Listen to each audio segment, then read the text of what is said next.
সম্মানিত উপস্থিতিবৃন্দ, আমরা একটি কাজ শুরু করতে চাই। এই কাজটি পরিবেশের সাথে সম্পর্কিত, এই কাজটি কৃষির সাথে সম্পর্কিত, এই কাজটি প্রকৃতির অনেক কিছুর সাথে সম্পর্কিত। সেটা হচ্ছে খাল খনন কর্মসূচি আমরা শুরু করতে চাই।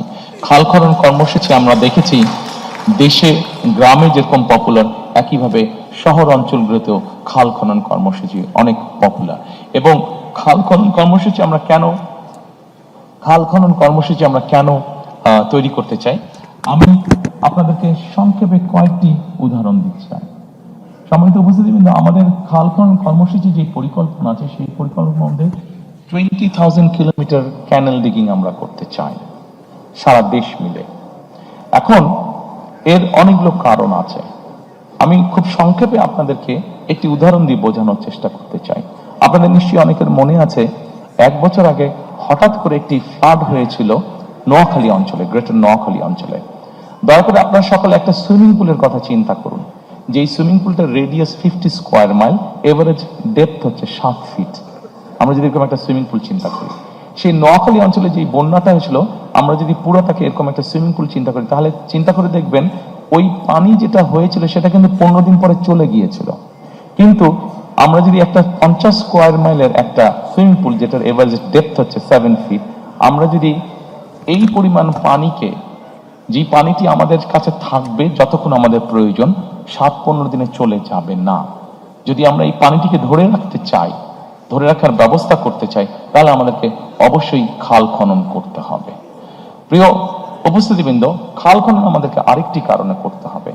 আমরা বাংলাদেশের যে কোনো জায়গায় যাই না কেন, এখন নলকূপের জন্য বোরিং করি না কেন, আমাদেরকে অনেক ভেতরে যেতে হয়। অর্থাৎ সারফেস ওয়াটার এত পরিমাণ আমরা ব্যবহার করেছি যে এখন আন্ডারগ্রাউন্ড ওয়াটার ব্যবহার করতে করতে আমাদের ওয়াটার লেভেল অনেক নিচে চলে গিয়েছে। আমরা যদি এই ওয়াটারটাকে রিচার্জ না করি, তাহলে আমাদেরকে আগামী কয়েক বছর পরে ভীষণ বিপদে পড়তে হবে। খাল খনন হচ্ছে এটির অন্যতম আরেকটি কারণ। আমাদের একটি প্রবলেম আছে, আর্সেনিক প্রবলেম। বাংলাদেশের বিভিন্ন অঞ্চলে আর্সেনিক প্রবলেম আছে। আপনি যত আন্ডারগ্রাউন্ড ওয়াটার টেনে তুলবেন, আর্সেনিক আস্তে আস্তে উপরে আসতে শুরু করবে। আপনি যত ওয়াটার রিচার্জ করবেন, আস্তে আস্তে আর্সেনিকটা ডাইলিউট হতে লাগবে, নিচে চলে যেতে লাগবে।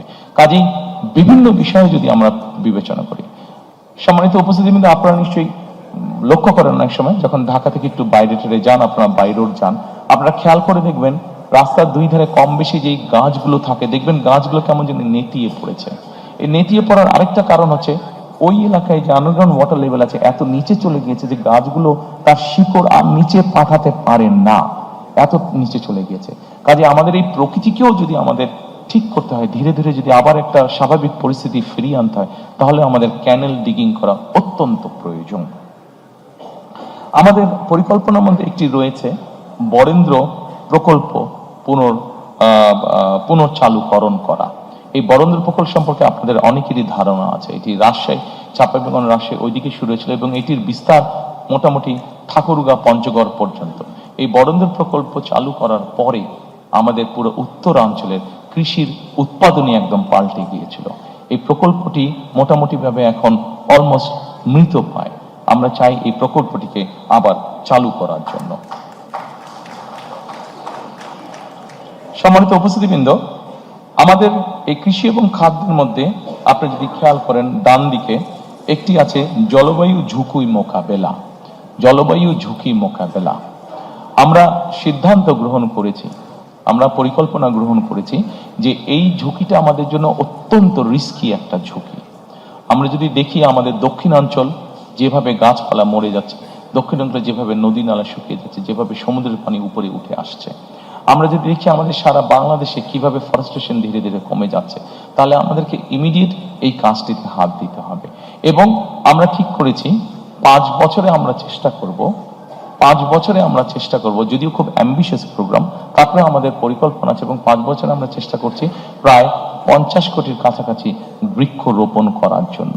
এরই ভিতরে আমাদের যারা এক্সপার্ট আছেন তারা মোটামুটি ভাবে কাজ করেছেন যে কোন এলাকার কোন বৃক্ষটা ভালো হবে, সেভাবে আমরা আমাদের পরিকল্পনা সাজিয়েছি। কাজেই টেকনাফে যে বৃক্ষটা হবে, তেঁতুলিয়াতেও সেটা হতে পারে, কিন্তু অত ভালো হবে না, কারণ ওখানকার সয়েল ইজ ডিফারেন্ট, ক্লাইমেট, আবহাওয়া কিছুটা ডিফারেন্ট। সেই জন্য আমরা সেভাবেই চিন্তা ভাবনা করেছি। এবং আরেকটি জিনিস করেছে এখন, যেটা মডার্ন যুগে করা যায়, আপনি স্যাটেলাইট ইমেজ দিয়ে আপনি কোনো জায়গায় যদি 500 গাছ লাগান, আপনি যদি 500 গাছের চারা ওখানে রোপণ করতে চান, ওখানে 500 চারা রোপণ হলো কি হলো না আপনি স্যাটেলাইট ইমেজ দিয়ে কিন্তু ওটা ঘরে বসে আপনি দেখতে পারবেন, মনিটর করতে পারবেন। সেজন্য এই সুবিধাটাও আমাদের আছে। তো আমাদেরকে জলবায়ুর ঝুঁকি মোকাবেলা করার জন্য আমাদেরকে জলবায়ুর উপযোগী যেই গাছগুলো আছে সেগুলো লাগাতে হবে, সেগুলো রোপণ করতে হবে। যেমন আমরা যদি ঢাকা শহরে, এই বোধহয় গত পরশুদিনও আমরা কোন একটা নিউজে আমি দেখলাম যে ঢাকা শহর বোধহয় পলিউশনে আবার বোধহয় কয়েকটার মধ্যে প্রথম বা দ্বিতীয় তৃতীয় এরকম হয়েছে। কাজেই এই ঢাকা শহরের এয়ারকেও যদি ফিল্টার করতে হয়, আপনাদের নিশ্চয়ই অনেকের জানা আছে যে নিম গাছ সাধারণত অন্য নর্মাল গাছের থেকে 3 গুণ বেশি অক্সিজেন প্রডিউস করে।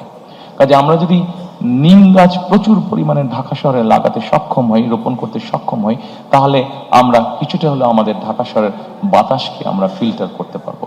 অবশ্যই এর বাইরে আমাদেরকে অনেকগুলো স্টেপ গ্রহণ করতে হবে, যেমন ডিজেল ইঞ্জিনের ব্যবহার কমিয়ে আনতে হবে, ফসিল ফুয়েল যেগুলোতে ব্যবহার হয় সেগুলো আমাদেরকে কমিয়ে আনতে হবে, আমাদেরকে ইলেকট্রিক ভেহিকলকে মোর এনকারেজ করতে হবে।